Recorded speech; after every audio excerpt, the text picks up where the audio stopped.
নমস্কার, ইন্ডিয়ান মঙ্কস পেজে সবাইকে স্বাগত। আজ অনেকগুলো দিন পর আবার লাইভে আসতে পেরেছি, কারণ মাঝখানে আমার ফোনের ফ্রন্ট ক্যামেরা আচমকা খারাপ হয়ে যাওয়াতে পেরে উঠছিলাম না, কারণ ফোন তো পিছনের দিকে ঘুরিয়ে অ্যাটলিস্ট যাই হোক লাইভ করা যায় না।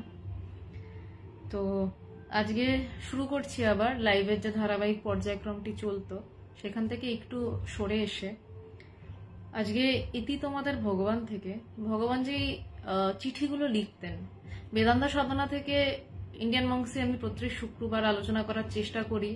ভগবানকে স্বামী পবিত্রানন্দজি যেই পত্রগুলো লিখতেন, আজকে যেই পত্র নিয়ে আলোচনা করার চেষ্টা করবো এটুকু বলতে পারি, যেই পত্র নিয়ে, কারণ মানে লিখছে এখানে আমার গুরুদেব তার গুরুদেবকে চিঠি। সেখানে কিসের উপর চিঠি না, ভগবানের নির্বিকল্প সমাধি হওয়ার ঠিক আগের অবস্থাটায়, ভগবানের নির্বিকল্প সমাধি হওয়ার পরে যখন ভগবানের মানে ভগবান তো তার গুরুর কাছে চিঠি লিখছেন। আজকে যে চিঠিটা নিয়ে আলোচনার চেষ্টা করব, সেখানে শিষ্যের যখন সাধনায় এগোয় তখন শিষ্যের কাছে একটা সময় পরিষ্কার হয় যে আমি কাছাকাছি এসে গেছি। শিষ্য বুঝতে পারে, সাধক বুঝতে পারে। সেই চিঠিটি ভগবান নিজের কাছে রেখেছিলেন 1978 সাল থেকে 1985 সাল অবধি। ভগবান মাত্র মাত্র দুটো চিঠি ভগবান নিজের লেখা যে চিঠি গুরুদেবকে পাঠিয়েছিলেন, সেই নিজের লেখা চিঠিগুলোর কপি রেখেছিলেন। বেদান্ত সাধনাতে আমি দেখতে পাই যে পবিত্রানন্দজি ভগবানকে 53টি চিঠি লিখেছেন। তার মধ্যে শেষ চিঠিটি ভগবানের জ্ঞান লাভের খবরের, এবং প্রথম চিঠিটি ভগবানকে দীক্ষা দিয়ে তার যে ভীষণ আনন্দ হয়েছে সেই চিঠি মানস প্রণাম। তো এই প্রথম এবং শেষ চিঠির মাঝে তার মানে বুঝতে পারি যে ভগবানের সাথে পবিত্রানন্দজির 52টি চিঠিতে কথাবার্তা হয়েছিল। কারণ পবিত্রানন্দজির শেষ চিঠিটি জ্ঞান লাভের চিঠি, তারপরে পবিত্রানন্দজি দেহত্যাগ করেন। তো 52টি চিঠির মধ্যে ভগবান জাস্ট দুটো চিঠি, যেই চিঠিটি নিজে পবিত্রানন্দজিকে লিখেছিলেন, সেই দুটো চিঠি নিজের কাছে কপি রেখেছিলেন। আমরা দুটো চিঠি দেখে পরে বলতাম যে ভগবান যদি সবকটা চিঠির কপি রাখতেন, এবং বেদান্ত সাধনা মানে পবিত্রানন্দজি যে চিঠিগুলো ভগবানকে পাঠিয়েছিলেন, ভগবান সেই চিঠিগুলোর কপি রাখতেন কিভাবে জানেন? লকারে রাখতেন। আলমারি লকারে তো আমরা সব থেকে মূল্যবান জিনিস রাখি। ভগবানের কাছে এখনো চিঠিগুলো আলমারির লকারে রাখা তালা দিয়ে, এবং সেই চিঠিগুলিকে ভগবান জীবনের সব থেকে দামি জিনিস বলে মনে করেন। এর থেকে বেশি ভগবান মানে কোনো জিনিসকে দামি বলে আমি ভগবানকে মনে করতে কখনো দেখিনি যে গুরুদেব এবং গুরুদেবের চিঠি, গুরুদেবের উপদেশ ছাড়া। রাম দরবার প্রণাম, স্বামীনাথ প্রণাম। আজকে অনেক দিন পর, সতীর্থ প্রণাম। আজকে অনেক দিন পর আজকে সবার সাথে একটু আবার পুরোনো রকম ভাবে কথা হচ্ছে, মানে অবশ্যই চ্যাটের মাধ্যমে। তো এই 52টি চিঠির মধ্যে যে দুটো চিঠি ভগবান রেখে দিয়েছিলেন নিজের কাছে, তার একটি হচ্ছে জ্ঞানের ঠিক আগে, যেখানে ভগবান বুঝতে পারছেন যে প্রায় পথ শেষ হয়ে এসছে। আর একটা জ্ঞানের পরের চিঠি, সেখানে তো কখনো শিষ্য নিজে ডিক্লেয়ার করে না যে আমার জ্ঞান লাভ হয়েছে। শিষ্য যা অনুভব হয়েছে সেটা বুঝতে পারে ভিতরে ভিতরে, যে মনে হচ্ছে আর কিছু নেই, এইটুকু অব্দি বোঝা যায়। সেই চিঠিটা ভগবান পবিত্রানন্দজিকে লিখেছিলেন। সেটার তারিখ হচ্ছে 1985 সালে 27/2/1985। এবার যদি বলি যে এতটা দেরি কেন, কারণ ভগবানের নির্বিকল্প সমাধির দিন ছিল হচ্ছে 15 ডিসেম্বর 1984 সাল। সেখান থেকে প্রায় 2 মাস পরে গিয়ে কেন ভগবান এই চিঠিটা লিখছেন? তার 2 মাস নয়, 2.5 মাস পর গিয়ে। তার কারণ হচ্ছে, পবিত্রদা জয় ভগবান, তিতুম দত্ত নমস্কার, কেন এতদিন পর লিখছেন? কারণ যখন কেউ জ্ঞান লাভ করে না, তখন প্রাথমিক অবস্থায় সে বুঝতেই পারে না। সে বোঝে একটা কিছু ওলট পালট হয়েছে, কিন্তু কি যে হয়েছে, এই যে ওলট পালটটা হয়েছে, এটা ধরা পড়তে পড়তে অনেকগুলো দিন কেটে যায়। কারণটা হচ্ছে তখন তো পুরো মানে ঠিক বলে কতটা বোঝাতে পারবো আমি জানি না, তখন তো প্রায় একাকার হয়ে থাকা, প্রায় মানে তখন সে বুঝতেও পারছে না। সামান্য ডিফারেন্স হলে তবে না ধরা পড়বে কিছু একটা গোলমাল হয়েছে। এই ধরাটা পড়ার জন্যও তো সামান্য ডিফারেন্স হতে লাগে। যখন কারোর গভীর জ্ঞান হয়, তখন সে অনেকদিন যাবৎ বুঝতেই পারে না যে তার কিছু একটা হয়েছে বলে। সে বুঝতে পারে কখন না অনেক দিন পর গিয়ে তার কাছে আবছা আবছা ধরা পড়ে যে কিছু একটা হয়েছে, যখন তাকে ওই তরফ থেকে একটু নামিয়ে আনা হয়। সে নামিয়ে আসতে পারে না, তখন সে তার হাতে কিছুই খেলা থাকে না, সব খেলাটাই ওই পারের খেলা। তাই জন্য ভগবান প্রায় দেখতে পাচ্ছি যে 2.5 মাস পর গিয়ে জ্ঞান লাভের যে অনুভব সেই চিঠিটা গুরুদেবকে লিখছেন। এবং তারপর পবিত্রানন্দজির শেষ চিঠি আসে যে তোমার সিদ্ধি লাভের সংবাদ পাইয়া চক্ষু জলে ভরিয়া গেল। সেটাই পবিত্রানন্দজির শেষ চিঠি ছিল। ভগবান যে শেষ চিঠিটি পবিত্রানন্দজিকে লিখেছিলেন তার জ্ঞান লাভের, ওইটা নিয়ে কোনোদিনই অনলাইনে আলোচনা করার সাহস বা সামর্থ্য দুটোর কোনোটাই আমার নেই। তার আগের যে অসাধারণ চিঠিটি ভগবানের তার গুরুদেব স্বামী পবিত্রানন্দজিকে লেখা, আর আমি ভগবানের শিষ্যা, তো আমার এটা একদমই ভগবানের কৃপায় একটা চেষ্টা। আমি পারবো এমনটা নয় যে বোঝাতে, যতটুকু ভগবান বলাবেন আমি চেষ্টা করব। শুরু করছি। চিঠির প্রত্যেকটা অক্ষর আমি শুরু করার আগে বলে দিই, ভীষণ মাইনিউটলি শুনবেন। আমি অনেক চিঠি পড়েছি, কিন্তু এত সুন্দর চিঠি, ভাষাগত দিক থেকে সব দিক থেকে একটা অদ্ভুত সৌন্দর্য আছে, মানে ঠিক জ্ঞান লাভের আগের একটা ছটফটানি, গভীরতা, হালকা বুঝতে পারা। তো প্রত্যেকটা লাইন একটু মাইনিউটলি শুনবেন।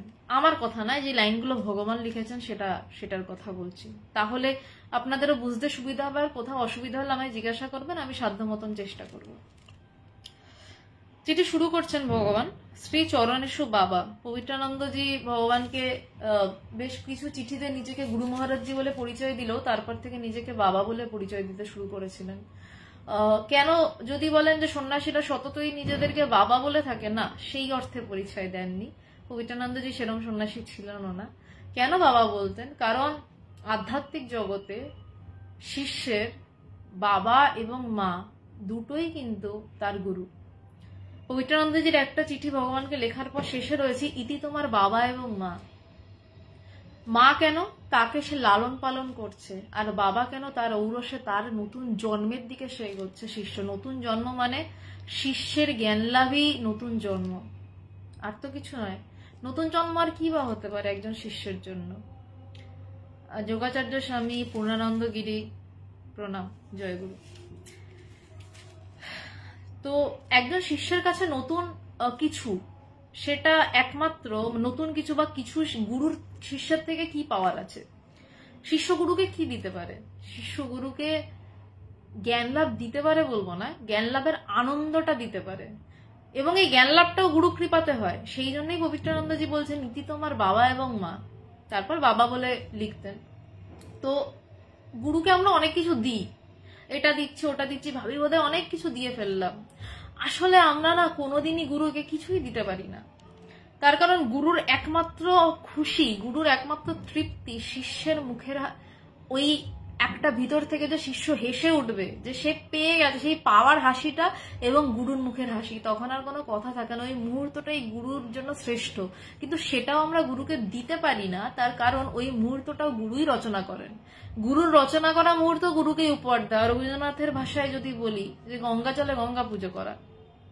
তো সেই জন্য গুরুর ঋণ কোনোদিনই শোধ করতে পারবো এই চিন্তাও কেউ মাথায় রাখবেন না, কারণ গুরুর ঋণ শোধ হয় না। গুরুর ঋণ কেউ শোধ করতে পারে না।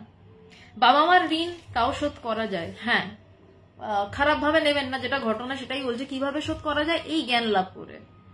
জ্ঞান লাভ করে করা মানে হচ্ছে তার বাবা মা অনেক দূর এগিয়ে গেল, যখন একটা তার বাবা মা ছেলে বা মেয়ে জ্ঞান লাভ করছে।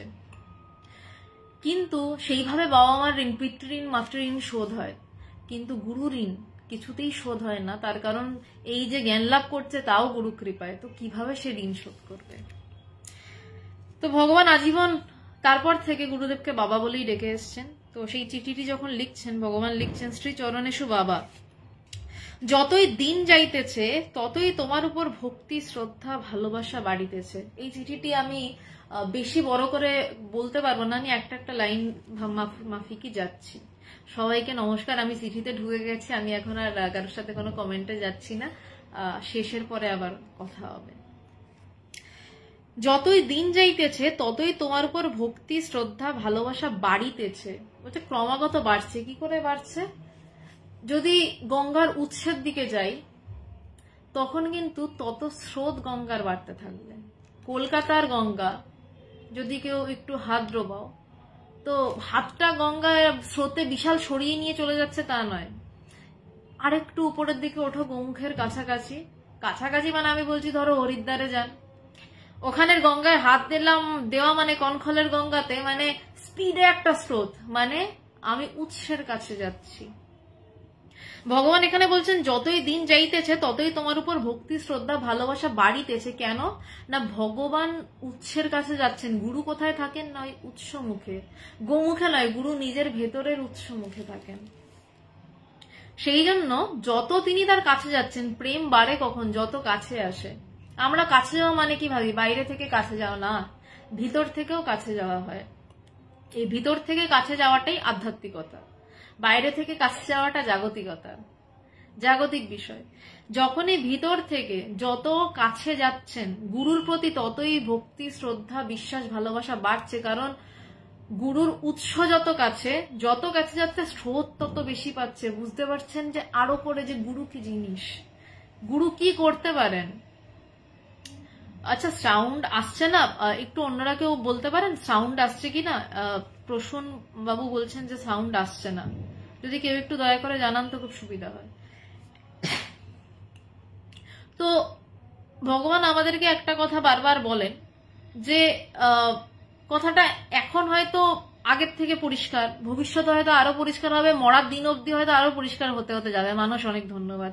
প্রসূন বাবু আপনার হয়তো ইন্টারনেটের কোনো সমস্যা আছে, ভবিষ্যতে আরো পরিষ্কার হবে এটাও জানি। কারণ গুরুর কথা আজ একরকম মানে, পরশু দিন আর এক রকম মানে, তারপরের দিন আর এক রকম মানে, এবং যেদিনকে মরে যাবো সেদিনকে আর এক রকম মানে বেরোবে।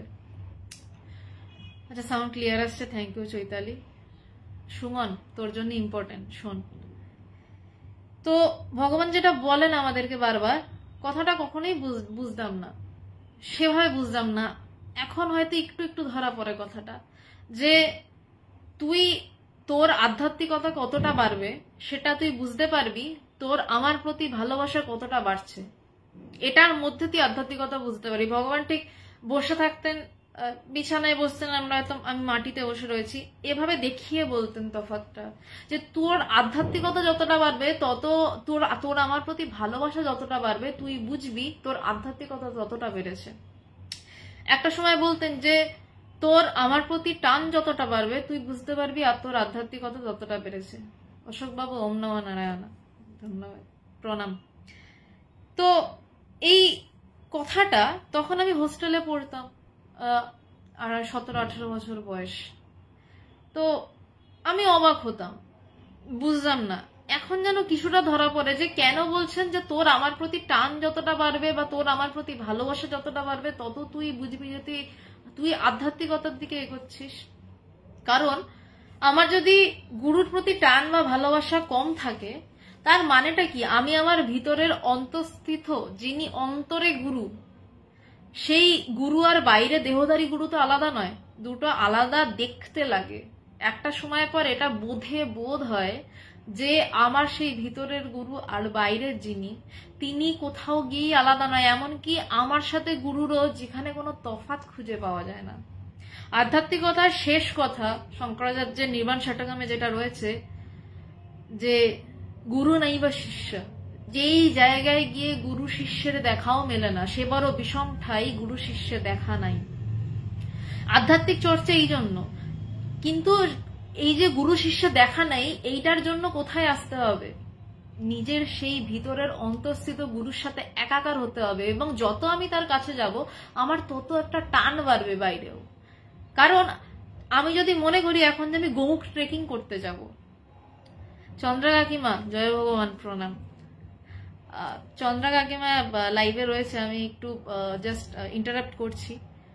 চন্দ্রা কাকিমা ভগবানের একজন খুব মূল্যবান একজন ভক্ত, এবং আমার অনেক আগে থেকে উনি, এবং উনি না থাকলে উনি প্রথম বিশাল বড় একটি কাজ করেছিলেন গুয়াহাটি সিটি সেন্টার আমাদের আশ্রমের জন্য, এবং ওনার বাড়িতে একটা সময় স্বামীজিরা থেকে ইন্টারন্যাশনাল বেদান্ত সোসাইটির কাজ করতেন। তো এই যে আজকে বসে কথা বলতে পারছি না, পিছনে ইন্টারন্যাশনাল বেদান্ত সোসাইটি ভগবান তৈরি করেছেন, তার কত এইরকম সুন্দর সুন্দর ছোট মানে মূল্যবান ভক্তদের মানে দাঁড়িয়ে থাকার জন্য আজকে কথা বলতে পারছি, সেই জায়গাটাকে যদি সম্মান না দিই তাহলে কথা বলাটাই অসম্মানের হয়ে যায়। তো চন্দ্রা কাকিমা আমাদের সাথে রয়েছে, তো চন্দ্রা কাকিমাকে মানে শুধু শ্রদ্ধা ভালোবাসা জানাতে পারি, এর বেশি তো আর কিছু পারবো না, তার যা কাজ ভগবানের জন্য। তো যাই হোক, আমি আবার বিষয়ে ফিরছি। তো এই যেটা বলছিলাম যে আমি যদি মনে করি আমি গোমুখ ট্রেকিং এ যাব, তো আমাকে তো প্রথমে চিন্তা করতে হলো আমি গোমুখ ট্রেকিং এ যাবো, এবার বললেই তো আমি যাওয়াটা শুরু করতে পারি না। আমি একটা লাইন নিয়ে এতক্ষণ কথা বলছি তার কারণ এই চিঠিটা এরকমই। আমাকে প্রথমে মানসিক একটা ভালো লাগা আসতে হবে যে গোমুখে আমি যাব, আমাকে গোমুখের দিকে যেতে হবে।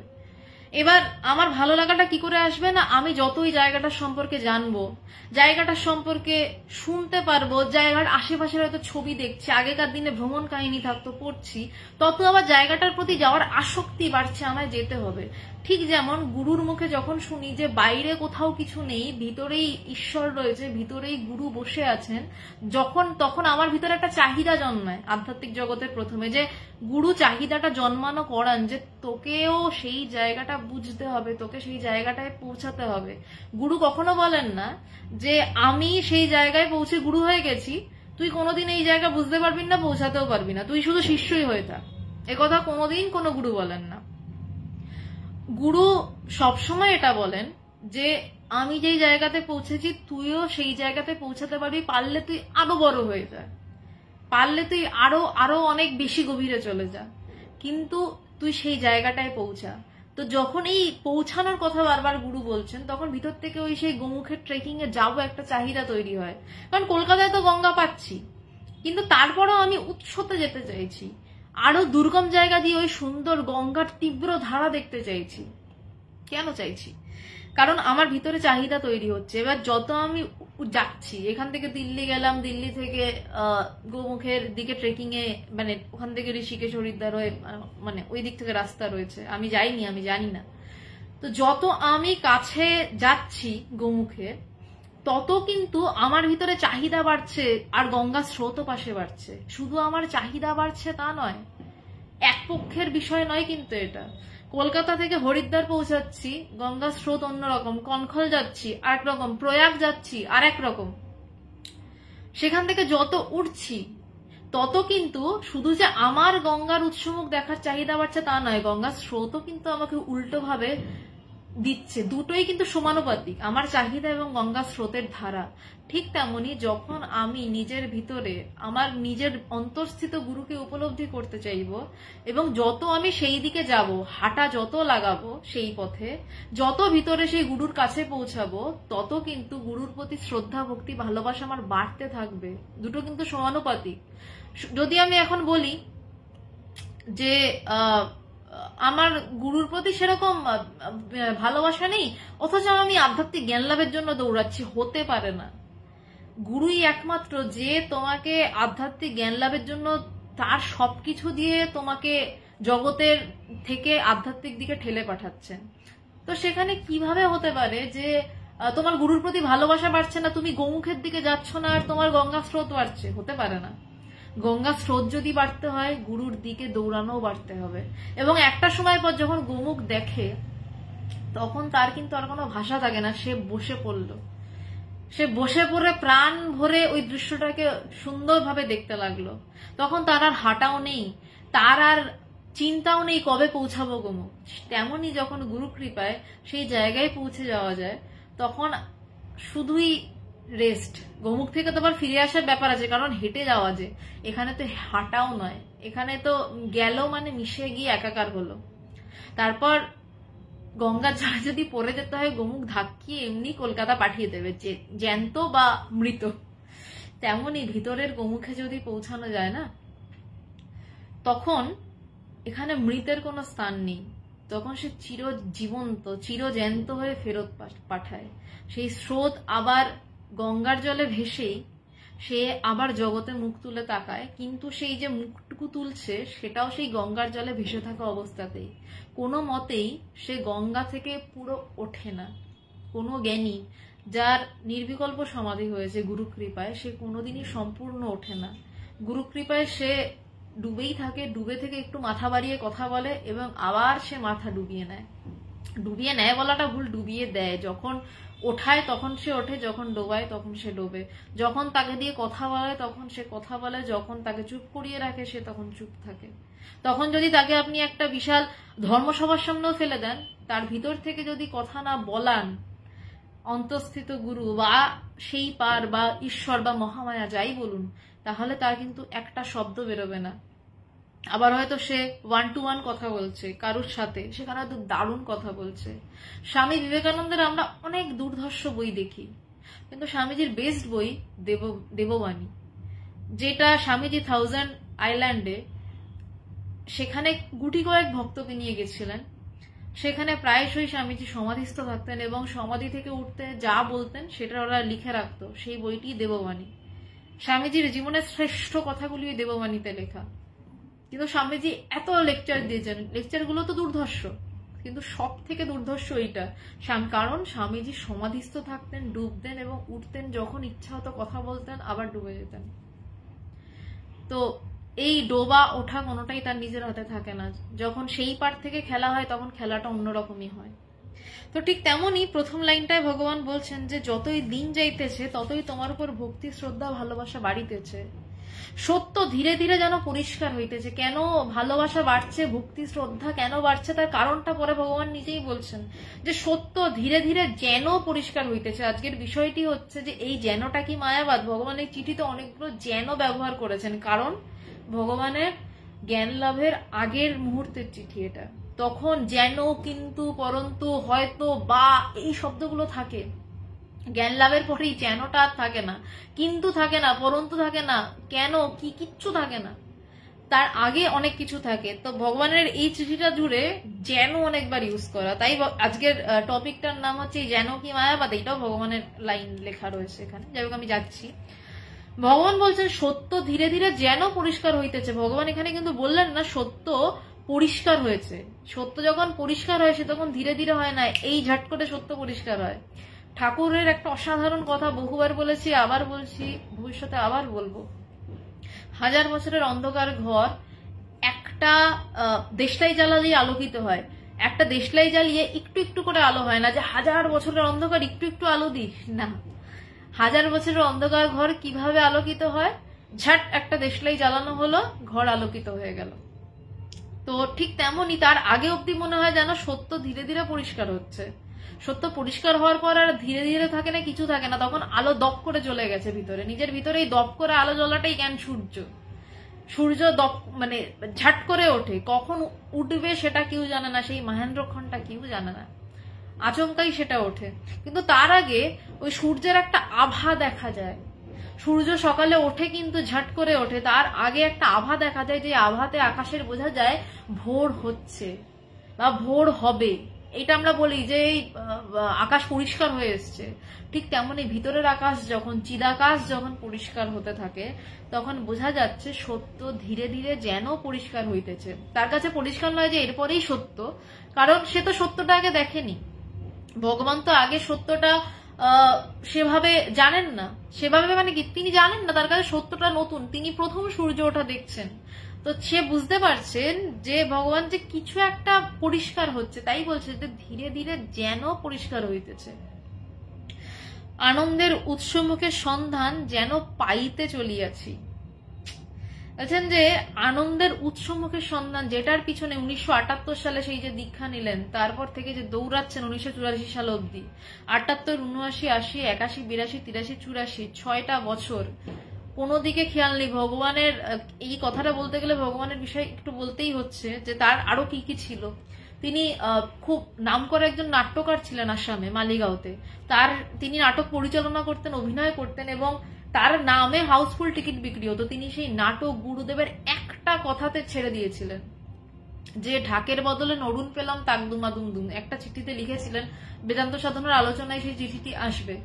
তো সেই একটা কথাতে, একটা লাইনে ভগবান কি বুঝেছিলেন, যে নরুন অর্থাৎ সূক্ষ্ম জিনিস পেতে গেলে নাম যশে জয়ডাক বাজানো যাবে না। নাকের বদলে নরুন পেলাম তাক দুমা দুম দুম। বলছে যে যদি পবিত্রানন্দজি ভগবানকে না কোনোদিন কোনো কথা জোর দিয়ে ডাইরেক্টলি প্রেসার দিয়ে বলেননি, এরকম সূক্ষ্মভাবে কিছু কথা বলেছেন এবং ভগবান সেই শব্দটাকে ধরে নিজের জীবন পাত করে দিয়েছেন।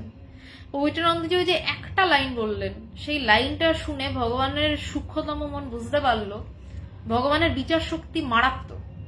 ভগবানের সেই সূক্ষ্ম বিচার শক্তিতে ভগবান ধরতে পারলেন যে তার যে নাম যশ রয়েছে, ভগবানের ন্যাচারালি আগেও খুব নামী লোক ছিলেন মালিগাঁওতে, নাট্যকার, খুব দুর্ধর্ষভাবে পার্টি করতেন, একটা সময় পর সেই পার্টিটাও ছেড়ে দিলেন, ছেড়ে দিয়ে আধ্যাত্মিক পথে আসা।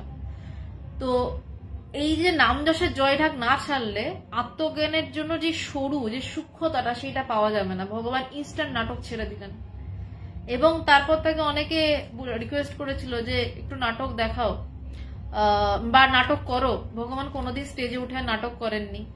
আমার মনে আছে আমিও ভগবানকে অনেকবার বলেছিলাম, অনেক বছর পর, সেটা লাস্ট 10-11 বছরের মধ্যে, যে ভগবান একবার একটু নাটক দেখাও। তো অনেক নাটকই দেখা হয়ে গেল তারপর থেকে আর কি। যে নাটকগুলোকে নাটক না মনে হলো, পরে বুঝলাম সবটাই নাটক। গুরুর আসলে শিষ্যের সাথে সবটাই নাটক থাকে শিষ্যকে সত্য বোঝানোর জন্য। গুরুর যাবতীয় স্টেজটাই নাটকের স্টেজ, কারণ শিষ্যকে একদিন নিজের ওই নাটকের পোশাক ছেড়ে যে আসল মানুষটা, সেই মানুষটাকে চেনাবেন বলে। তো ভগবান গুরুদেবকে লিখছেন, আনন্দের উৎসমুখের সন্ধান যেন পাইতে চলিয়াছি। 6 বছর সাধনার পরে এক কথায় এত নামযশ ছেড়ে দেওয়া, এক কথায় সমস্ত জাগতিক সবকিছু ছেড়ে দিয়ে এক মনে গুরুর পায়ে পড়ে থাকার পরে, গুরুর চিঠির জন্য পাগলামো করার পরে ভগবান বারবার পোস্ট অফিসে যেতেন, যে গুরুদেব চিঠি পাঠিয়েছেন, জিজ্ঞাসা করতেন। পোস্টমাস্টার বিরক্ত হয়ে যেত, তখন তো আর কোনো মাধ্যম ছিল না। এই রকম প্রাণপাত পরিশ্রম করার পরে বলছেন যে আনন্দের উৎসমুখের সন্ধান যেন পাইতে চলিয়াছে। এবং ভগবান গুরুদেবকে কেমন ভাবে ভালোবাসার পর এই কথা বলতে পারছেন, একটা ছোট্ট উদাহরণ দিই। একদিনকে আমি দুর্গাপুর থেকে হোস্টেল থেকে ফিরেছি। নর্মালি আমি হোস্টেল থেকে ফিরলে আগে বিরাটিতে যেতাম, গিয়ে ভগবানের কাছে ব্যাগটা ফেলে দিতাম, ফেলে দিয়ে তারপর ভগবান হয়তো আমাদেরকে নিয়ে, কয়েকজনকে নিয়ে হাঁটতে বেরোলেন বাইরে। বিকেলবেলা ভগবান বাইরে হাঁটতেন। তো ওরকমই একটা দিনে ভগবানের সাথে গিয়ে ব্যাগটা জাস্ট হোস্টেল থেকে দুর্গাপুর থেকে ফিরে ব্যাগটা রেখে দেখছি ভগবান হাঁটতে বেরোচ্ছেন। তো ভগবান তো ভগবানের সাথে হাঁটতে বেরোলাম। তো ভগবান হাঁটতে হাঁটতে, তার সাথে আরো অনেকজন ছিল, তো আমি আর ভগবান হাঁটছি একসাথে। ভগবান হঠাৎ, আমিও হোস্টেল থেকে প্রায় দুর্গাপুর থেকে 3 ঘন্টা জার্নি করে ঢুকেছি, 3 ঘন্টা 4 ঘন্টার জার্নি। তো ভগবান হঠাৎ আমাকে আস্তে করে বলে উঠলেন, এবং কথাটা আমার কাছে এতটাই মূল্যবান, মানে সারা জীবন বাঁধিয়ে রাখার মতন একটা কথা, যে দেখ, আমি আসাম থেকে কলকাতায় আসতাম, প্রায় 13-14 ঘন্টার একটা জার্নি। তারপর এখান থেকে পুরুলিয়া বাসে করে দৌড়াতাম, আমি দাঁড়াতাম না গুরুকে দেখার জন্য। কারণ পবিত্রানন্দজি কখনো পুরুলিয়াতে থাকতেন, কখনো আবার জনাইতে থাকতেন। তো যখন পুরুলিয়ায় থাকতেন, ভগবান কলকাতায় নেমে স্প্ল্যানেডে বাস ধরেই দৌড়াতেন। আমি এই তথ্যটা জানতাম না। আমি ভগবানকে বললাম, তুমি মানে আসাম থেকে ফিরে তুমি বাড়িতে না ঢুকে তুমি স্ট্যান্ড থেকে বাস ধরে দৌড়াতে পবিত্রানন্দজির কাছে? বলছে, হ্যাঁ রে, আমার গুরুর কাছে আমি এভাবেই দৌড়াতাম। আমি আসতাম আসাম থেকে 12-13 ঘন্টা, তারপরে আবার প্রায় 7-8 ঘন্টার কাছাকাছি একটা জার্নি। আমার কোনো ক্লান্তি বোধ হতো না। তুইও দুর্গাপুর থেকে এসেছিস, জানলাম না, দুর্গাপুরটা তো ছোট ডিস্টেন্স, প্রায় ভগবান 24 ঘন্টা জার্নি করতেন। এইভাবে সে গুরুকে ভালোবাসতেন, এইভাবে তিনি গুরুর জন্য দৌড়াতেন, ভগবান দৌড়াতেন এইভাবে পবিত্রানন্দজির জন্য। তারপরে তিনি এই চিঠিটা লিখতে পারছেন পবিত্রানন্দজিকে, যে আনন্দের উৎসমুখের সন্ধান যেন পাইতে চলিয়াছি। আনন্দের উৎসমুখের সন্ধান পাওয়া ভীষণ সহজ, কিন্তু তার জন্য গুরুর প্রতি যে ভালোবাসাটা লাগে, সেইটা না হলে আনন্দ উৎসমুখের সন্ধানটা বাড়িতে বসে বই পড়ে, হাজার শাস্ত্র পড়ে কিছুতেই হয় না। তাকে গুরুর দিকে দৌড়াতেই হবে। কারণ আমাকে বারবার বলছে, আমাকে যদি গোমুখে যেতে হয়, আমাকে যদি গঙ্গার ধারার তীব্রতা বাড়া দেখতে হয়, আমাকে কিন্তু গোমুখের দিকে কষ্ট করে যেতে হবে। এবং তখন কিন্তু কষ্টটাকে কষ্ট বলেই বোধ হয় না, তার কারণ আমি তার কাছে যাচ্ছি, আমি আমার গুরুর কাছে যাচ্ছি। সে আমাকে যদি এখন কেউ দুর্গাপুর যেতে বলে, আমি একবারে হাত তুলে দেবো যে আমি পারবো না বাবা। আমার এখন যে কলেজ ছেড়ে এসেছি প্রায় 7 বছর, আমি তারপরে একবার মাত্র দুর্গাপুর গেছিলাম, কিন্তু ওই যে 4টে বছর আমার দুর্গাপুরে হোস্টেল জীবন কেটেছিল, আমি প্রত্যেক সপ্তাহে কলকাতায় আসতাম। আমার তখন মানে সবাই ইয়ার্কি মারতো আমাকে যে তোর কলকাতা দুর্গাপুরটা 0 কিলোমিটার হয়ে গেছে না, আমি বলতাম হ্যাঁ মোটামুটি 0 হয়ে গেছে, ডেলি প্যাসেঞ্জার হয়ে গেছিলাম। তো আমার সেই সময় কষ্টটাকে কোনো কষ্টই বোধ হতো না, কারণ আমি যাচ্ছি কোথায় না, আমার গুরুর কাছে, যেখানে আমার পরম প্রাপ্তি, যেখানে যাওয়ার জন্য পৃথিবীর সব করা যায়। এবং করছিলামও কেন, অবশ্যই আমার স্বার্থ ছিল, কারণ আমার ভালো লাগছিল। এবং সেই ভালো লাগাটা আজকে তার কৃপাতে এমন জায়গায় এসে পৌঁছে যে সেই ভালো লাগার কথা মানে তিনি বলাচ্ছেন বলেই বলা যাচ্ছে আর কি। তো এই আনন্দে উৎসমুখের সন্ধান যখন শিষ্য পায়, সে বোঝে সেই আনন্দের উৎসমুখটা কি ভয়ঙ্কর রকমের সুন্দর। তাই বলছেন যে আনন্দের উৎসমুখের সন্ধান যেন পাইতে চলিয়াছি। এবং এর পরের যে লাইনটা লিখলেন ভগবান, আমি গুরু সম্পর্কে এই রকম শব্দ আমি কোথাও পাইনি। আলোক মণ্ডল পবিত্রানন্দজি স্বামী বিবেকানন্দের শিষ্য ছিলেন না। আমাদের ধারা সারদামায়ের দিকের ধারা, পবিত্রানন্দজির গুরুদেব ছিলেন স্বামী কৃষ্ণানন্দজি, তিনি সারদামায়ের সরাসরি শিষ্য ছিলেন, সরাসরি সন্ন্যাসী শিষ্য, এবং তার শিষ্য পবিত্রানন্দজি, তার শিষ্য ভগবান। এই যে এখন যে লাইনটা বলছি গুরু সম্পর্কে, আমার কাছে এর থেকে অসাধারণ ডেসক্রিপশন আমি পাইনি। বলছেন যে আনন্দের উৎসমুখের সন্ধান যেন পাইতে চলিয়াছি, এবং গুরু যে কি ভয়ঙ্কর সুন্দর। গুরুর ডেফিনেশন ভগবান লিখছেন যে গুরু যে কি ভয়ঙ্কর সুন্দর। গুরুর দুই রূপ রয়েছে। একদিকে গুরু ভয়ঙ্করতম, কারণ তিনি আমার ভালো লাগা, আমার ভালোবাসা, আপাত ভালো লাগা, আপাত ভালোবাসা কিচ্ছু দেখেন না, আমার জগতের প্রতি টান কিছু দেখেন না। গুরু সব কেটে ছেটে পুরো একদম পিটিয়ে বের করে দেন। গুরু একমাত্র নিজের ভিতরের দিকে তাকানো ছাড়া আর কোনো দিকে তাকাতেই দেন না। তো গুরু এই জায়গায় দাঁড়িয়ে ভয়ঙ্কর, কারণ সে জানে শিষ্যের কষ্ট হচ্ছে, কারণ সে শিষ্যের একটা একটা করে ডানা ছাড়ছে, যে শিষ্যের অহংকার ছাড়ছে, শিষ্যের আমি ভাব ছাড়ছে। আমি তৃষিতা সেন, আমি একজন যাই হোক ফার্মাসিস্ট, হোয়াট এভার, এইসব জিনিসগুলোকে তিনি ছাটেন ধীরে ধীরে। আমাদের নাম ছাটেন, চিন্তা ছাটেন, যেই চিন্তাতে আমাদের মানে মানুষকে ধরা, যেই চিন্তাতে মানুষকে ছাড়া, তিনি সেই চিন্তার মূলে গিয়ে ধাক্কা মারেন। সেখানে কিন্তু গুরু দেখেন না বাছা আমার শিষ্যটারই জগৎটাকে ছাড়তে কষ্ট হচ্ছে না, দেখেন না, পুরো পুরো কুঠার মেরে গাছটাকে ভেঙে দেন। এই জায়গাতে দাঁড়িয়ে গুরু ভয়ঙ্কর। কিন্তু গুরু সুন্দর কোথায়? গুরু সুন্দর এই জায়গাতে সবকিছু ভালো লাগা, আপাত ভালো লাগা ছেটে দেওয়ার পরে গুরু শিষ্যকে সেই জায়গায় নিয়ে দাঁড় করায় যেই জায়গাতে সে দেখে যে সব সুন্দর, এবং আগের সৌন্দর্যের কোনো ভূমিকাই নেই এখানে। এখন যেই ভালোবাসা, এখন যেই সৌন্দর্য সে পাচ্ছে, এখন যেই তৃপ্তি সে পাচ্ছে জগৎ থেকে, সে কোনোদিন জগৎ থেকে সেই তৃপ্তিই পায়নি। সে তখন জগৎটাকে সব তার নিজের বলে বোধ হচ্ছে। একটা বিড়ালকে দেখে নিজের বোধ হচ্ছে, একটা পিঁপড়েকে দেখে নিজের বোধ হচ্ছে, তার সব কিছু নিজের বলে বোধ হচ্ছে, তার কিছু যায় আসছে না কিছুতে। যখন শিষ্যের এই জায়গাতে গুরু তাকে হাত ধরে নিয়ে দাঁড় করান, তাই জন্য গুরু একদিকে ভয়ঙ্কর, সে সব নিষ্ঠুরের মতন উড়িয়ে দেয়, মাথাটাও কেটে দেয়। মাথা অর্থে কি? অহংকারের মাথা। এই যে আমির মাথা সারাক্ষণ আমাদের ভিতর থেকে উঠছে, আমি এটা করব, আমি সেটা করব, আমি হ্যান করব, আমি ত্যান করব, সারাক্ষণ এই কথা আমাদের ভিতর থেকে উঠছে এবং উঠছে।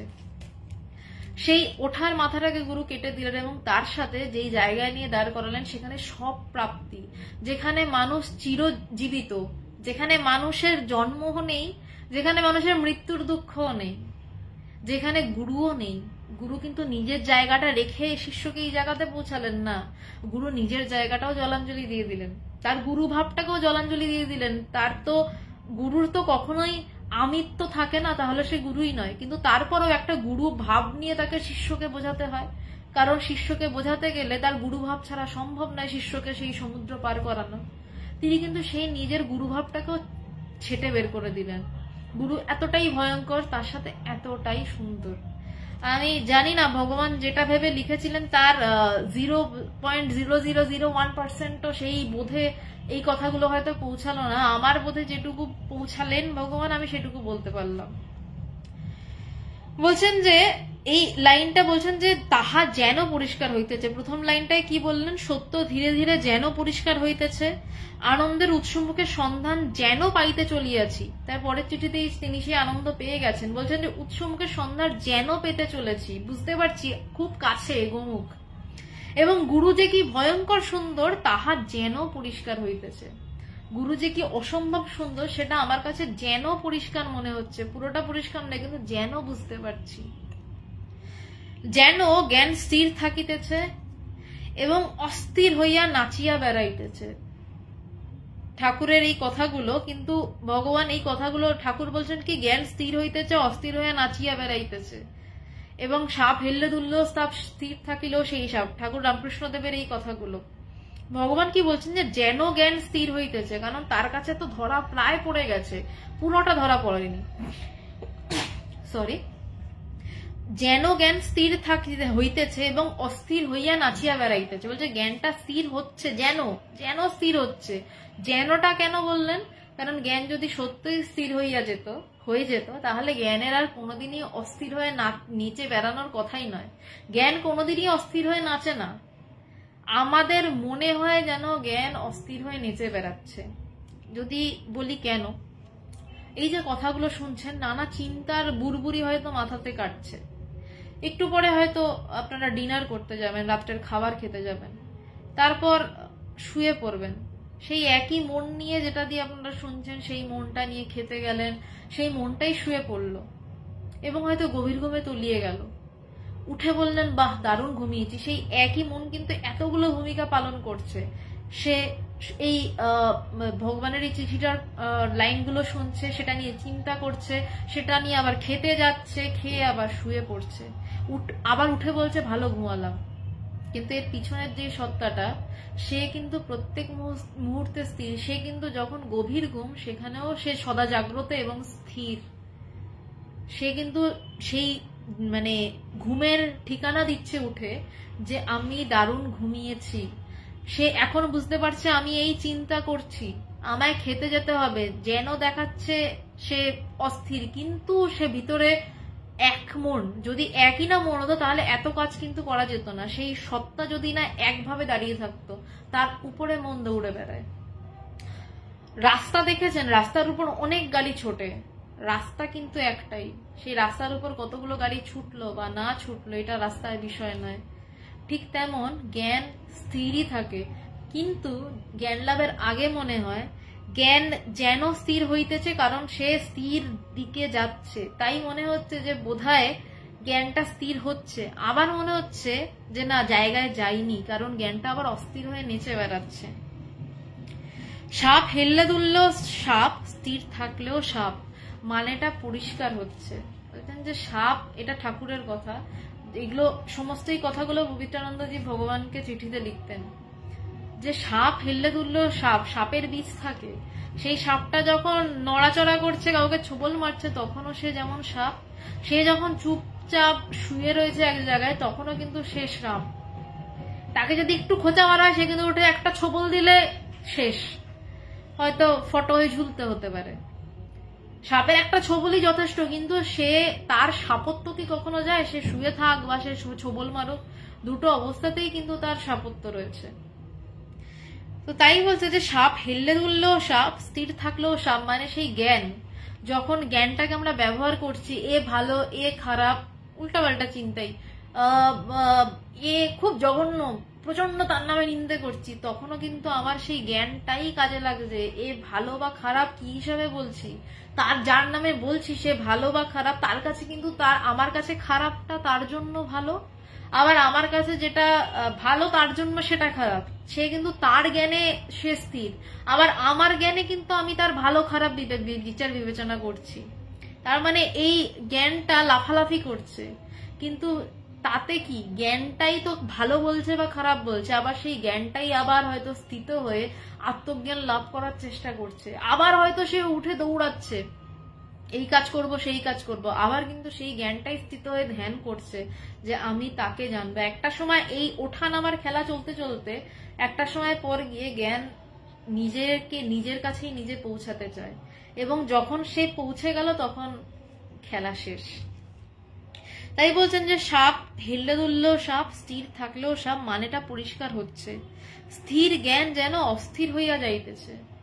ভগবান বলছে স্থির জ্ঞান যেন অস্থির হয়ে যাচ্ছে। এই যেন শব্দগুলো টু মাচ ইম্পর্টেন্ট এই চিঠিটাতে। বলছেন যে স্থির জ্ঞান, বুঝতে পারছেন ভগবান, কারণ সে প্রায় সেই গোমুখের কাছে, সে প্রায় নিজের ভিতরে সেই জ্ঞান লাভের কাছে। বলছেন যে স্থির জ্ঞান যেন অস্থির হচ্ছে।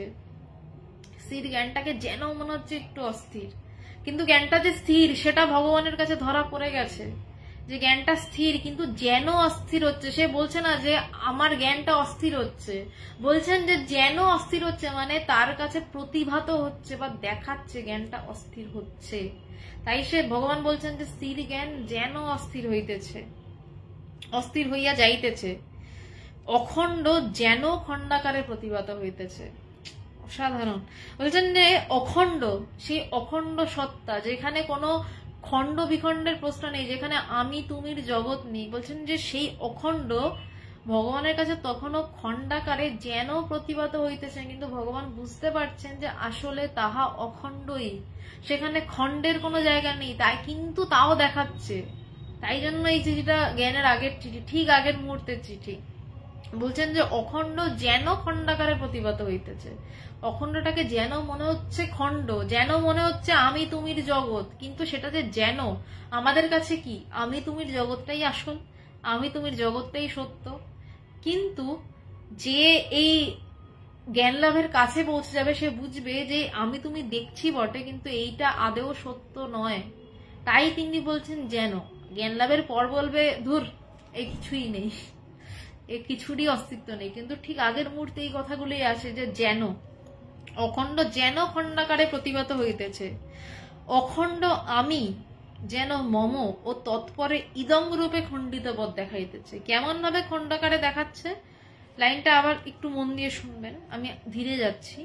অখণ্ড আমি মানে অখণ্ড আমি যেন মম মানে আমার, এই আমি থেকে এই আমারে এলো, আমার এবং তৎপরে এবং তারপরে ইদং, আমার এবং ইদং মানে এই জগৎ খুললো। আমি থেকে আমরা যখন এটাকে খুব সহজভাবে বলতে পারি, যখন ঘুমিয়ে থাকি আমরা গভীর ঘুমে, আমি আমার জগৎ কিচ্ছু থাকে না, দেখাশোনাও থাকে না। ঘুম থেকে উঠলাম, উঠে কি বললাম, আজকে আমার ঘুমটা ভালো হয়েছে, এই আমি থেকে আমার রাজ্যে এসে পৌঁছালাম। তারপর কি হলো, আমার ঘুমটা ভালো হয়েছে পর তারপর জগতের হাতড়ানো শুরু, এই উঠতে হবে, দাঁত মাজতে হবে, অফিস যেতে হবে, রান্না করতে হবে, এর খবর নিতে হবে, ওর খবর নিতে হবে, অনেক কিছু, তখন ঝামেলা শুরু হয়ে যায়। কিন্তু তার আগে কিন্তু যখন আমি ঘুমাচ্ছিলাম, সাধারণ ঘুম, জ্ঞান লাভ দূরস্থান, সাধারণ ঘুমের মধ্যেই আমার জগৎ থাকে না। সেই ঘুম থেকে ওঠার পরে আমার জগৎ নিয়ে এত লাফাই আমরা, আমাদের জীবনটাই আমার আর জগতের পিছনে কেটে যায়। আমরা ভাবতেও চাই না যে যখন ঘুমাচ্ছিলাম তখন আমি ছেলে নামে এই জ্ঞানটুকুই ছিল না, তো সেই আমি উঠে আমি ছেলে, আমি মেয়ে, আমার জগৎ, আমার পরিচয়, আমার টাইটেল, আমার বংশ, আমরা কত কিছু নিয়ে লাফাই, অথচ ওই আমিটাকেই আমরা কোনোদিনও খোঁজ করি না। কিন্তু গুরুকৃপায় যে সেই আমির খোঁজ করতে শুরু করে, সে বলছে যে অখণ্ড আমি, ভগবান বলছেন যে অখণ্ড আমিটা তো অখণ্ড, সেখানে কোনো আমার জগৎ বা আমার এলে তারপর তো তুমি এলে। আমি ঘুম থেকে উঠে তবে না সূর্য ওঠা দেখবো, আমি যদি ঘুমিয়ে থাকি সূর্য আমার কাছে উঠবে না, সূর্য আমার কাছে অস্ত, আমি উঠে সূর্যকে ওঠাতে পারি, যে আমার কাছে সূর্যের উদয় হলো। তো তাই বলছেন যে অখণ্ড আমি যেন মম, অখণ্ড আমিটা যেন মম, এই যেনটা ইম্পর্টেন্ট, যে যেন মনে হলো আমার হলো, তৎপরে ইদং রূপে, তৎপরে এই জগৎ রূপে খণ্ডিত বোধ হয়ে গেল। কিন্তু সেটাও যে যেন, সেটা তার কাছে সত্য নেই, এইটা তার কাছে ধরা পড়ে গেছে। এর পরের লাইনটা আরো অসাধারণ। বলছেন যে উপরে আসলে এই চিঠির প্রত্যেকটা লাইনই না একটা থেকে একটা অসাধারণ, মানে ওই জন্য বারবার প্রত্যেকটা লাইনে যেতে যেতেই বলতে হচ্ছে যে এটাও মন দিয়ে শুনুন, এটাও অসাধারণ লাইনটা। বলছেন যে উপরের অংশগুলো তোমার কারণ এই যে লাইনগুলো, যেন সাপ জ্ঞান স্থির হইতেছে এবং অস্থির হইয়া নাচিয়া বেড়াইতেছে, সাপ হেললে দুললেও সাপ, স্থির থাকিলেও সাপ, মানেটা পরিষ্কার হচ্ছে। স্থির জ্ঞান যেন অস্থির হইয়া যাইতেছে, অখণ্ড যেন খণ্ডাকারে প্রতিভাত হইতেছে, অখণ্ড আমি যেন মম এবং তৎপরে ইদং রূপে খণ্ডিতবৎ দেখাইতেছে। এই সবকটা লাইনই পবিত্রানন্দজি ভগবানকে চিঠিতে লিখতেন। শুক্রবার করে যে বেদান্ত সাধনার আলোচনা হয়, ধীরে ধীরে ওই জায়গাটা আমরা যাব। তো ভগবান বলছেন যে উপরের অংশগুলো তোমার, কারণ এই লাইনগুলো পবিত্রানন্দজি ভগবানকে লিখে পাঠাতেন এবং সেই লাইনগুলোতে যেন ছিল। এবং ভগবান বলছেন যে এবং প্রত্যেকটিতেই যেন রয়েছে, যে এই যেনটা রয়েছে, যেন মানে বোঝা যাচ্ছে কিন্তু একটা একটা বাধো ব্যাপার। যেনর উচ্ছেদ হলেই মধ্য ও অন্তলীলার উচ্ছেদ। বলছে এই যেনটা যদি উঠে যায় তাহলে এই মধ্যলীলা, মধ্য এবং অন্তলীলা, এই যে পরিণাম প্রাপ্ত হচ্ছে, স্থির জ্ঞান যেন অস্থির হইয়া যাইতেছে, এই মধ্যলীলা মানে এই যেনটা যদি উঠিয়ে দিই, তাহলে যেনটা উঠে গেলে কি হবে, লাইনটা স্থির জ্ঞান অস্থির হইয়া যাইতেছে, তার কাছে ক্লিয়ার। সেটাও সে বুঝতে পারছে যে এই যেনটার উচ্ছেদ হলে, যেনটাকে উঠিয়ে দিলেই মধ্য এবং অন্তলীলার উচ্ছেদ, এবং স্থির জ্ঞান অস্থির হয়ে যাইতেছে, কোনো অন্তলীলাই নেই, শেষ। জ্ঞান স্থির হইতেছে এবং অস্থির হইয়া নাচিয়া বেড়াইতেছে, যেনটাকে তুলে দিলে লাইনটা এটা দাঁড়ায়, তার কাছে একদম স্পষ্ট। তাই বলছেন যে যেনর উচ্ছেদ হলে মধ্য অন্তলীলার উচ্ছেদ, মধ্য অন্তলীলাও শেষ। এই যেনটাই কি মায়াবাদ?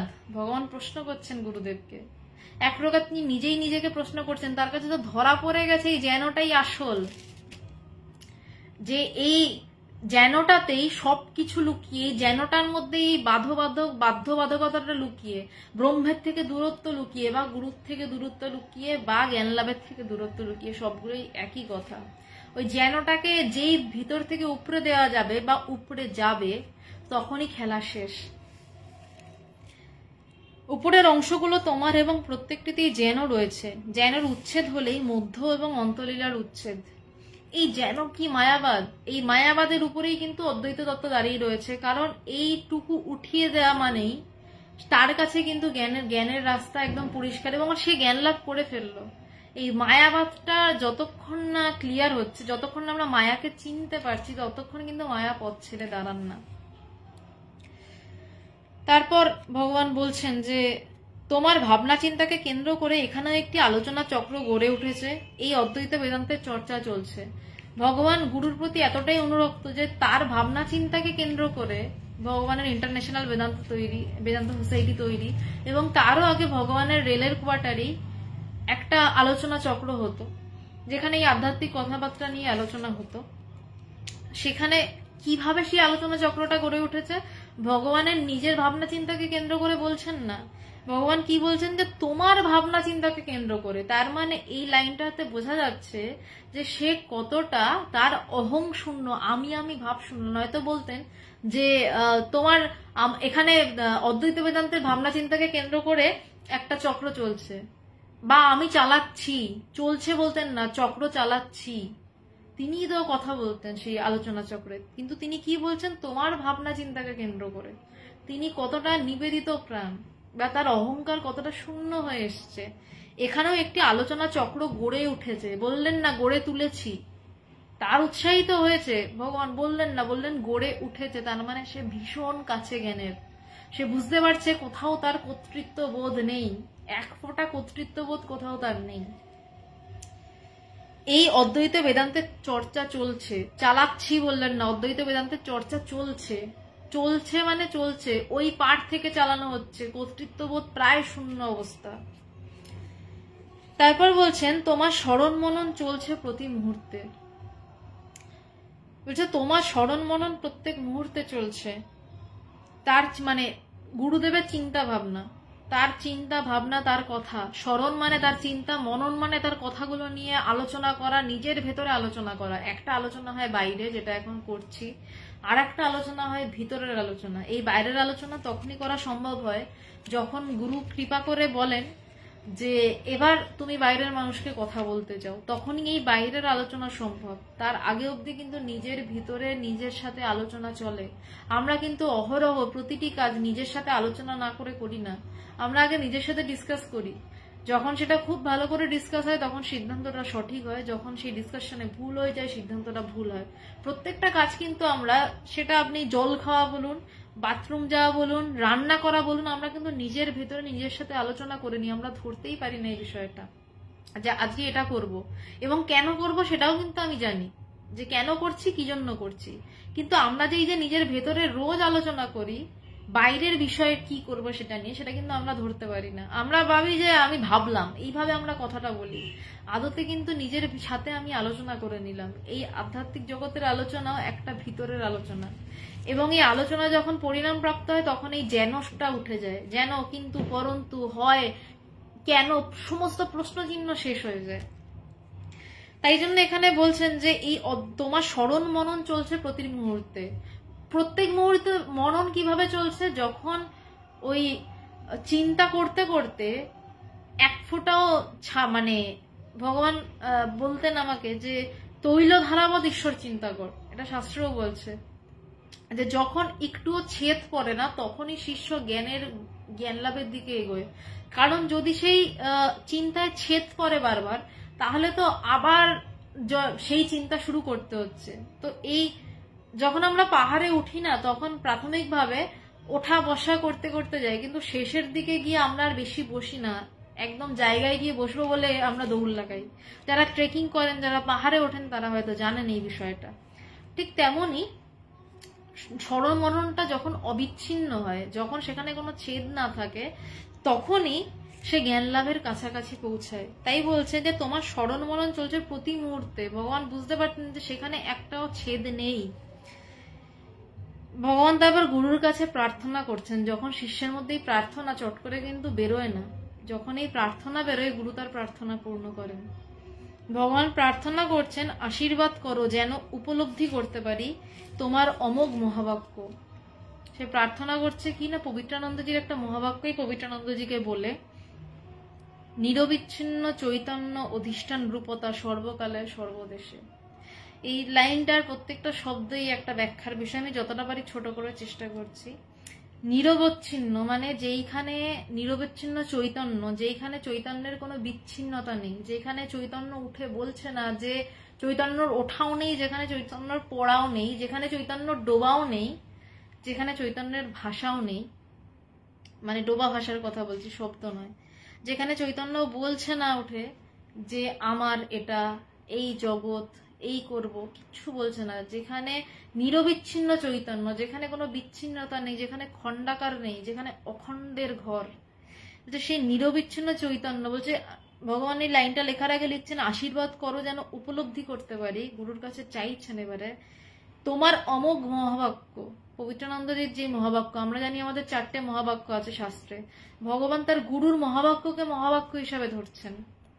নিরবিচ্ছিন্ন চৈতন্য মানে যেখানে কোনো ছেদ নেই, অধিষ্ঠান রূপতা সর্বকালে সর্বদেশে, বলছে যেখানে সেই অধিষ্ঠান রূপে সে অবস্থিত, যেখানে কোনো অধ্যস্ত নেই, মানে যেন দেখছি, যেন জ্ঞান অস্থির হয়ে যাচ্ছে, এইসব নেই, যেখানে সে একদম স্থিত। অধিষ্ঠান, অধিষ্ঠান এবং অধ্যস্ত দুটো কথা রয়েছে। অধ্যস্ত মানে যেন দেখাচ্ছে, অধিষ্ঠান মানে যেই জিনিসটা, মানে সাপ অন্ধকার রাস্তায় পড়ে থাকলে, যদি দড়ি অন্ধকার রাস্তায় পড়ে থাকে, তখন সেটাকে সাপ ভেবে আমরা লাফালাফি করতেই পারি, আমাদের হার্টবিট বেড়ে যেতে পারে, লোক জড়ো হয়ে যেতে পারে, কিন্তু সেটা যে দড়ি তার কিন্তু কোনো চেঞ্জেস হয় না। দড়িটাকে যেন আমি সাপ দেখছিলাম সেটা আমার মনের সমস্যা। আবার যখন লোকজন জোগাড় হলে একটা কিছুতে একটা লাঠি দিয়ে নাড়াচাড়া করে দেখা গেল সেটা দড়ি, তখন আমি সেই দড়িটাকে লাথি মেরে একটা মানে হেলায় লাথি মেরে বলতে পারবো, হ্যাঁ একটা দড়িকে ভয় পাচ্ছিলাম, কি বাবা আমি কি ভয় পেয়ে গেছিলাম, আমার হার্টবিট বেড়ে গেছিল। তখন আমি খুশি খুশি আমার গল্প করতে যাবো অন্যদের কাছে যে জানো অন্ধকার রাস্তায় আমি ওই দড়িটাকে দেখে এত ভয় পেয়েছি, আমি সাপই ভেবে ফেলেছি, আমার তো মানে প্রাণটাই বেরিয়ে আসছিল। এইসব গল্পও তখন হাসি মুখে করবো, আমাদের সেই গল্প করতে অসুবিধা হবে না, কারণ তখন আমি জেনে গেছি ওটা সাপ ছিল না, ওটা দড়ি ছিল। এবং তখন আমার যে মূর্খতাটা, আমি সেটাকে সাপ বলে বুঝতে পারিনি, দড়ি বলে বুঝতে পারিনি, সাপ বলে বুঝেছি, সেই মূর্খতাটাও আমার কাছে ফুর্তিরই একটা ব্যাপার। ঠিক তেমনই যে যখন সে জ্ঞান লাভটা করে ফেলে, যখন সে বুঝে ফেলে যে কোনো কালেই সাপ বলে কিছু নেই, মানে কোনো কালেই জগৎ বলে কিছু নেই যেটা আমাকে ভয় দেখায়, যেটা সাপের ছোবলটা তো দেখা যায়, এই জগৎ আমাদেরকে প্রত্যেক মোমেন্টে ছোবল মারছে এবং সে ছোবল মেরে আমাদেরকে দিয়ে নানান কাজ করাচ্ছে, সেইটা যখন আমরা বুঝতেই পারি না, কিন্তু যখন বুঝতে পারি তখন আমরা বুঝে ভাবি যে এই জগৎটার ছোবলে এত ভয় পাচ্ছিলাম, এতটাও সাপই নয়, আসল যে ছোবল মারছে সেটা কিন্তু আমার ভিতরে সেই ব্রহ্ম, যে যার এক ছোবলে এই জগৎ ছবি হয়ে যায়, যার এক ছোবলে জগৎ চিরতরের জন্য ছবি হয়ে যায়, যে জগতের আর কোনো অস্তিত্বই থাকে না আমাদের কাছে। এবং এইগুলো তত্ত্ব কথা বা বইয়ের কথা নয়, এই কথাগুলো আদতে হয়, সত্যি এগুলো গুরু কৃপায় বোধ হয়, গুরু কৃপা করলে তবে বোধ হয় এই কথাগুলো। যেই জন্য ভগবান এই কথাগুলো লিখতে পারছেন, তাকে আমি ভগবান বলে ডাকি, সে আমার গুরু, কিন্তু তাকেও কিন্তু তার গুরুর কাছে যেতে হয়েছে। যদি আমরা অবতার রামের কথা বলি, বৃহস্পতিবার করে যোগাবাশিষ্ঠ সারের আলোচনা করার চেষ্টা হয় এখানে, তো সেই যোগাবাশিষ্ঠ সারেরটা কি না, বশিষ্ঠমণি রামকে এই কথাই উপদেশ দিচ্ছেন যে কিভাবে সে ব্রহ্মজ্ঞান লাভ করবে। তো গুরু কৃপা সবাইকেই গুরুর কাছে যেতেই হয়, সে সাধারণ মানুষ হোক কি অবতার পুরুষ হোক, এবং গুরুর কৃপায় যখন সেই ভিতরের ব্রহ্ম এই জগৎকে একটা ছোবল মারে, তখন আর এই জগৎটার কোনো এক কানাকড়ি দাম থাকে না, জগৎটাকে আমরা এই দড়িটার মতন লাথি মেরে সরিয়ে দিয়ে বলি এটা কি, এটা কিছুই নেই, এবং তারপর আমরা সেটা নিয়ে গল্প করি, হাসাহাসি করি যে কি ভেবে ভয় পাচ্ছিলাম। তো বলছেন যে নিরবিচ্ছিন্ন চৈতন্য অধিষ্ঠান রূপতা সর্বকালে সর্বদেশে, কোনো কালে বা দেশে এটার কোনো ছেদ হয়নি, কোনো ভাঙেনি, কিছুই হয়নি, প্রত্যেক মুহূর্তে সেই একই নিরবিচ্ছিন্ন চৈতন্যই অবস্থান করেছে। তারপর লিখলেন যে আশ্রমের সকলের কথা জেনে খুব ভালো লাগলো। পবিত্রানন্দজি ভগবানকে আশ্রমের খবর দিতেন, পবিত্রানন্দজির আশ্রমের সকলের কথা জেনে খুব ভালো লাগলো, টাকা পাঠালাম। ভগবান প্রত্যেক মাসে টাকা পেয়েই প্রথম যে কাজটি করতেন, গুরুকে মানি অর্ডার করতেন, গুরু দক্ষিণা। সামনের মাসে তোমার জন্মতিথি কবে আমাকে জানিও, জনাই আশ্রম থেকে চড়ুইবেতির কপি এখনো পাইনি। চড়ুইবেতি যেই বইটি, সেখানে পবিত্রানন্দজি প্রবন্ধ লিখতেন এবং যেই প্রবন্ধগুলি একত্রিত করে পবিত্রানন্দজির মহাপ্রয়াণের পরে ভগবান এক ও একতা নামের একটি বই ইন্টারন্যাশনাল বেদান্ত সোসাইটি থেকে বের করেন। তো বলছেন যে তোমার জন্মতিথি কবে আমাকে জানিও, জনাই আশ্রম থেকে চড়ুইবেতির কপি এখনো পাইনি, কারণ ভগবান অপেক্ষা করতেন, তার ওটাই খাদ্য ছিল যে কখন গুরুর লেখা হাতে পাবেন। তখন তো ফোন ছিল না, চিঠি কখন পাবেন, গুরুর লেখা কখন পাবেন। 100 কোটি প্রণাম জানিয়ে চিঠি শেষ করলেন, যে গুরুকে 100 কোটি প্রণাম জানিয়ে। এই ছিল ভগবানের জ্ঞান লাভের আগে গুরুদেবকে লেখা চিঠি। চিঠিটা ভগবান যেইভাবে লিখেছিলেন তার মানে 100% বা 100% 1% আমার দ্বারা হয়নি, তিনি আমাকে দিয়ে যেটুকু কৃপা করে বলালেন সেটুকু বলতে পেরেছি, যেটুকু আমার অনুভবে তিনি ধরা দিয়েছেন সেটুকু বলা সম্ভব হয়েছে। কারোর যদি কোনো প্রশ্ন থাকে তাহলে বলতে পারেন। অঞ্জলি কাকিমা, জয় ভগবান। অলোকবাবু, আপনার তো উত্তর দিয়েছি। সনাতন সত্য প্রণাম। শিখাদি প্রণাম। সৌমদীপ প্রণাম। পবিত্রদা, মায়ের বাড়িতে, হ্যাঁ মায়ের বাড়িতে কালী পুজোর অনুষ্ঠান চলছে।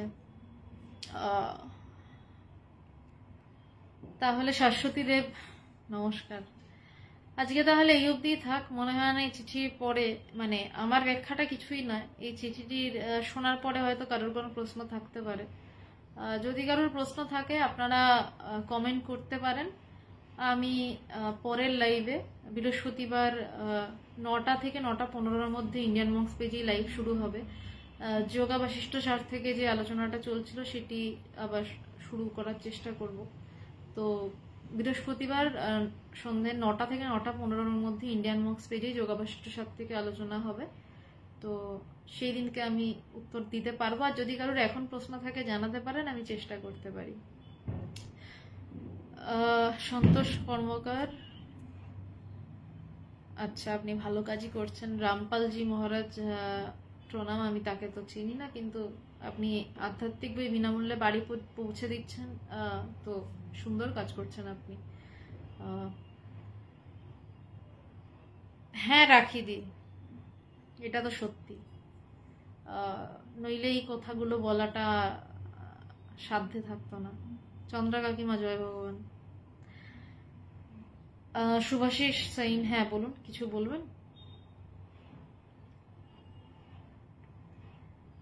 মোটামুটি প্রায় শেষের পথে তো। মঞ্জু জার্নালিস্ট, আমি ভালো আছি, ধন্যবাদ। সনাতন সত্য, তোমার নামটা আমি আসলে জানি না, আসলে এটা তো কারোর নাম হতে পারে না, নামটা সুন্দর পেজে। ভগবানের এই কথাগুলোই সম্বল একমাত্র, এবং অনুভবটাই সম্বল একমাত্র, আর তো কিছু সম্বল নেই। যুক্ত থাকাটা আসল বিষয় নয়, যুক্ত থেকে যদি অনুভবটা হয় সেটাই আসল। তো সেই অনুভবের জন্য চেষ্টা করুন, প্রার্থনা করুন।